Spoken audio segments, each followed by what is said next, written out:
Part 2 of talking about my PCOS journey. So after I gained that 5 pounds back, I was just feeling so discouraged because I worked so hard, and then in 1 week I gained 5 pounds.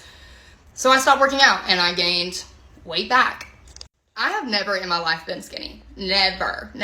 And that goes back to my family doctor. He said he always knew an issue, but until I was of age to come in and ask for help, he couldn't tell me anything. But he always knew I had a problem, so yeah. One thing I struggle with a lot is an imbalance of my hormones. I can usually regulate it, or I've gotten better at it, but when I was in college, it was awful.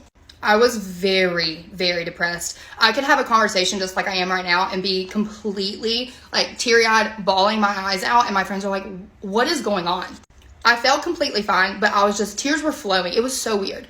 It was so bad one time that my mom took me to the ER, and obviously they couldn't do anything for me, So then I went to a nutritionist in Clemson. I do classify her as a doctor, so that is 3 doctors that now I have gone to, and let me tell you how she was. I told her about my experience. I had sent her an email, a phone call telling her I had PCOS and did not know how to deal with it. I could get little information.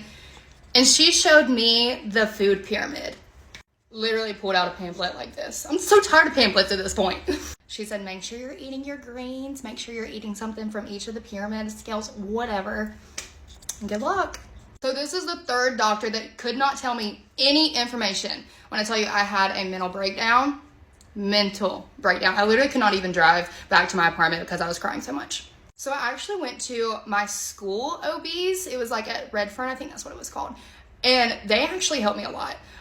They sent me to an OBGYN over in Anderson, and I loved that woman. So Dr. 4 was at my college little health center. She sent me to Dr. 5 over in Anderson, and this woman finally gave me the help that I needed. I owe everything to this woman. I love her.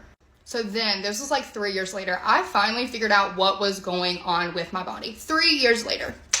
She asked me like what my regular meals were, and I told her in the mornings I usually went and got a coffee and a bagel before classes, and she was like, Jordan, you can't have that many carbs. That was the first time I had ever heard anything about that. I mean, I did my research, but it was just so discouraging. But finally hearing someone say like, you can't have that many carbs, I was like, okay, fine, I'll stop. I just needed someone to tell me that. She told me certain things to do. Like, she was on Weight Watchers, so she recommended that to me. She was telling me different items that I can eat, more protein, which I had never heard about before, but I owe it all, I really do, to that woman. I love her dearly. Let's finish up with part 3.